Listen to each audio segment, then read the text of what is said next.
Ana Montalvão, eu sou psicóloga e hoje eu vou falar com vocês sobre ansiedade. Ansiedade em tempos de coronavírus. E aí, para a gente entender um pouquinho, eu vou trazer um pouco do conceito do que é ansiedade e como esse contexto de coronavírus contribui para o aumento dos sintomas de ansiedade. E no finalzinho, vou estar deixando aí algumas dicas de como a gente pode estar reduzindo esses sintomas, ok? Então vamos lá. Então, o que é a ansiedade? A ansiedade é uma preocupação com o futuro. E aí a gente fica naquela dúvida, como que uma preocupação com o futuro pode nos levar a uma síndrome do pânico? E aí, para quem não sabe o que é síndrome do pânico é um transtorno de ansiedade que geralmente seria aqueles quadros assim, a pessoa sente uma crise, ela começa a sentir mal, como se ela fosse ter um infarto, como se ela fosse perder o controle, como se ela fosse desmaiar, e aí ela vai para o hospital. Quando ela chega no hospital, o médico examina e diz assim, olha, fisiologicamente você não tem nada, isso pode se tratar de uma questão emocional, psicológica. E aí fica aquela coisa, né? Como que uma coisa psicológica ela pode afetar o nosso corpo? De tal forma que é real, a pessoa sente os sintomas, sente a palpitação no coração, sente que vai desmaiar, isso é real. Então, como que uma questão emocional pode afetar o nosso corpo? Isso, pessoal, para a gente entender que não existe separação entre a minha mente e o meu corpo. Está tudo conectado. Se uma questão, uma preocupação, por exemplo, ela pode gerar sintomas no meu corpo. Então, como é o caso da ansiedade. Então, uma preocupação com o futuro, se ela for, quando ela acontece, claro que todos nós temos preocupações com futuros. Mas o que deixa, transforma essa ansiedade em uma patologia é quando essa preocupação é tão grande que ela nos limita e gera sofrimento. Vamos entender um pouco? Imagine, por exemplo, que você vai fazer uma viagem. E aí, o fato de você viajar exige que você se preocupe antes. Então, que você se prepare, que você leve o carro para consertar, que você arrume a mala, que você tome as vacinas necessárias, uma série de coisas que é necessária, que são necessárias para evitar possíveis problemas. E aí você toma essas providências e aí você pronto, resolvi, tranquilo, agora eu vou esperar chegar o tempo da viagem. Porém, esse é o primeiro caso. Porém, tem o segundo caso de pessoas que, mesmo tomando essas providências, ela começa a cogitar crenças de que algo vai acontecer, que um acidente pode acontecer, e se estourar um pneu, começa a cogitar tantas coisas ruins que ela começa a ficar no estado de alerta, pensando constantemente nas coisas que podem acontecer. Então, ela começa a ficar tensa, ela começa a ficar pensando constantemente sobre esse assunto, e aí essa tensão vai gerando o que? Esse estado de alerta. Vai levando essa pessoa a ter uma respiração ofegante, então a pessoa começa a respirar curto. E aí esse respirar curto agrava mais a situação, porque aí começa a dar falta de ar. Junto com isso, a palpitação no coração. E aí uma série de sintomas que vai desencadeando aí uma possível síndrome do pânico, por exemplo. Isso é um dos transtornos de ansiedade, tem outros também. Então, o que diferencia o primeiro para o segundo caso? No primeiro caso, nós temos aí uma preocupação necessária. Agora, do outro lado, no segundo caso, tem aí uma preocupação excessiva. E aí, a ansiedade patológica é quando essa preocupação ela se torna tão excessiva que a pessoa começa a se isolar, gera um sofrimento muito grande. Então, tem pessoas que não conseguem viajar de carro, tem pessoas que começam a evitar viagens, tem pessoas que se trancam em casa.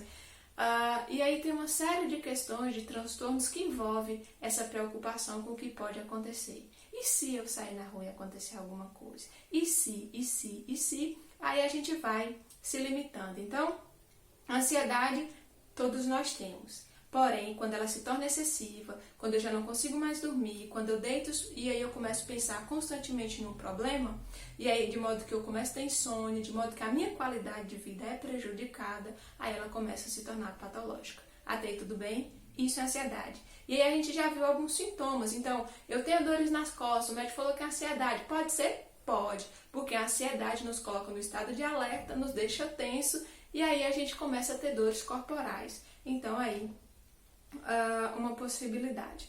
Mas como esse momento que a gente está vivendo, em tempos de pandemia do coronavírus, como isso pode afetar ou contribuir para que essa ansiedade ela aumente ou que se transforme num quadro aí de um transtorno de ansiedade.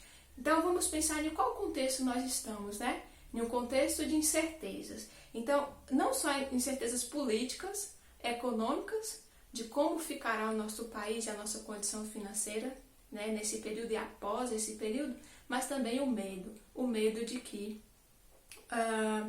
eu contamine, que a minha família se contamine, que a minha cidade contamine, então esse medo. E aí nós temos duas questões muito importantes no transtorno da ansiedade, que é o quê? É a preocupação junto com o medo. Então eu junto a minha preocupação com o medo e aí pode desencadear uma possibilidade de um aumento dos sintomas de ansiedade como um transtorno de ansiedade. Então esse contexto é um contexto que com certeza nos deixa preocupados. Nós estamos preocupados com a realidade que nós estamos vivendo. E aí então, quais são? O que eu posso fazer? Quais são as medidas que eu posso tomar para que eu consiga lidar com esse momento de uma forma mais tranquila, menos preocupada? Porque a preocupação ela é real, né? O que a gente pode fazer é tentar mudar um pouco a forma como a gente encara esse momento. Então, vamos lá para as dicas. A primeira dica, pessoal, que eu dou é que a gente pare, volto a repetir, pare de propagar noticiários de notícias de desastres, de mortes, notícias de cunho, de desesperança, né, de tristeza. Imagina a gente já está em casa preocupada, a gente começa a cultivar essas notícias trágicas, isso ainda piora mais ainda a situação. Esse é o primeiro ponto. Depois, pessoal, vamos propagar mensagens vamos fazer o contrário, vamos propagar mensagens otimistas. Quando nós nos tornamos otimistas, o nosso sistema imune melhora, a nossa forma de ver as coisas melhora e a gente consegue tirar um pouco desse estado de alerta que a gente está vivendo e conseguir ficar um pouco mais tranquilo e mais calmo. O terceiro passo é a gratidão. Eu tenho falado muito nos meus grupos, nos meus encontros, a importância da gratidão. Precisamos cultivar a gratidão. Tirar um momento do nosso dia para a gente nos perguntar pelo que eu sou grato hoje.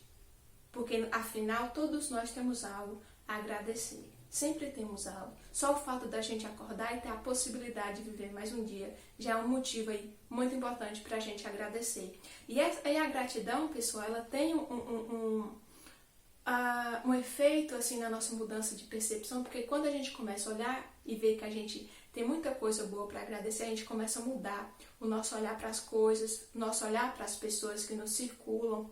Então a gratidão ela tem um papel importante.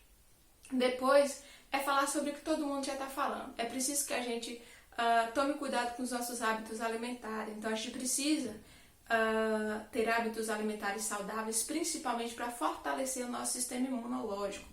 E pensando na questão da ansiedade, pessoal, evitar o açúcar é muito importante. Porque o açúcar ela ajuda a nos deixar mais ansiosos, mais agitados. Então o açúcar é algo que a gente tem que reduzir. Depois inserir aí na nossa alimentação folhas verdes como couve, frutas como banana rica em potássio, são alguns alimentos importantes na questão da ansiedade. Depois eu gostaria de falar, pessoal, sobre uma prática que a gente utiliza muito na psicologia, que é a atenção plena. O que é a atenção plena? É a gente usar de estratégias que nos tirem lá dessa preocupação com o futuro e nos conecte com o presente. E aí eu fico pensando, quantas vezes nós estamos num grupo aí com pessoas, reunidos com as pessoas, com nossos familiares, amigos, e a gente está em corpo, mas não está em pensamento. A gente está lá longe, né, vagueando, preocupado, e a gente desconecta com o nosso presente. E agora, pessoal, é o momento da gente viver o presente. O que a gente tem? Esse momento de estar em casa, de ter a possibilidade de estar mais próximo dos filhos, dos nossos pais, dos nossos irmãos. É o momento da gente nos fortalecer. E a atenção plena, ela tem esse papel. E como que a gente pode fazer a atenção plena em casa?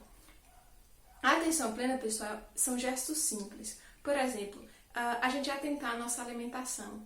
Lembrando que nós vivemos numa correria e a gente se alimenta também no automático. Quantas vezes a gente come e nem se atenta ao que a gente está fazendo, e essa comer rápida acaba gerando problemas aí no nosso sistema digestivo. Então, a atenção plena nos leva a fazer o quê? Então, se eu vou comer, eu vou observar os alimentos, eu vou observar o meu toque na talher, eu vou observar, sentir o cheiro desse alimento, sentir esse alimento dentro da minha boca, eu vou mastigar esse alimento, então, tomando consciência de cada passo da alimentação. O que mais que eu posso fazer atenção plena? Na hora de escovar os dentes, quando eu pego a escova, eu coloco na minha boca, eu sinto o gosto da pasta, o cheiro da pasta, e vou sentindo essa escova tocar os meus dentes. Gente, esses são hábitos simples, que às vezes a gente pode achar, isso não é importante, mas tenta, e vocês vão ver o efeito da atenção plena na ansiedade, principalmente por estar no futuro e a atenção plena nos conectar ao presente. Outra questão é a respiração diafragmática. A respiração diafragmática, ela pode ser atenção plena quando nós observamos quando nós respiramos. Então, quando eu sinto o ar entrar pelo meu nariz e o meu abdômen se expandir, e quando eu esvazio só para esse ar pela boca e eu sinto a minha barriga murchar, todo esse processo de respiração é uma forma de atenção plena. E por que eu estou falando da respiração diafragmática, que eu vou deixar depois na descrição do link os passos da respiração diafragmática, pessoal? Porque eu falei para vocês que na ansiedade nós respiramos ofegante. Quando nós fazemos uma respiração diafragmática, nós conseguimos mudar esse quadro de respiração ofegante, que gera falta de ar, que gera palpitação, e conseguir acalmar o nosso corpo. Então, eu sugiro a vocês fazerem a respiração diafragmática. No começo, vocês podem começar com 10 respirações diafragmáticas, mas eu sugiro aí que a partir dos 30, né? Então, se eu conseguir fazer 30 de manhã, 30 à tarde, se eu conseguir fazer 50, melhor ainda. Então, a respiração diafragmática, para quem é ansioso, para quem está vivendo esse momento de preocupação, ela ajuda. Por quê? Porque quando eu faço a respiração diafragmática constantemente no meu dia, e eu sentir uma crise de pânico, eu fazer a respiração, eu vou sentir que esses sintomas vão amenizar e eu vou conseguir restaurar o equilíbrio. Então, a respiração diafragmática é um exercício muito importante. Queria dizer também, pessoal, que nas próximas semanas eu vou estar gravando um vídeo com a sequência de exercícios sobre atenção plena, para que o vídeo não fique tão grande, tudo bem? Então, vai aí algumas dicas. Quais são as dicas? Afastar de noticiários, parar de propagar noticiários de desesperança, depois ter práticas de gratidão, alimentação saudável, ter tempo de qualidade com nossos filhos, respiração diafragmática, atenção plena. E é isso, pessoal. Essas são as minhas dicas de hoje. Eu queria agradecer muito a companhia de vocês. Me coloco à disposição para que vocês, se tiverem dúvidas, quiserem mandar uma mensagem, quiserem algum esclarecimento, me busquem aí nas minhas redes sociais, psicóloga Joana Montalvão, tem aí a nossa página no Facebook e no Instagram. Mande suas dúvidas para a gente poder estar fazendo esse diálogo. É tempo de nos unir. Nós vivemos tempos difíceis, mas se nós unirmos, nós sairemos mais fortalecidos neste momento. Queria dizer também que a Prefeitura Municipal de Iú está oferecendo aos iuenses um atendimento, um plantão psicológico online, onde você pode ligar, agendar um horário, tirar possíveis dúvidas, orientações. Depois também no final do vídeo eu vou colocar um folder com os contatos para vocês poderem estar entrando em contato.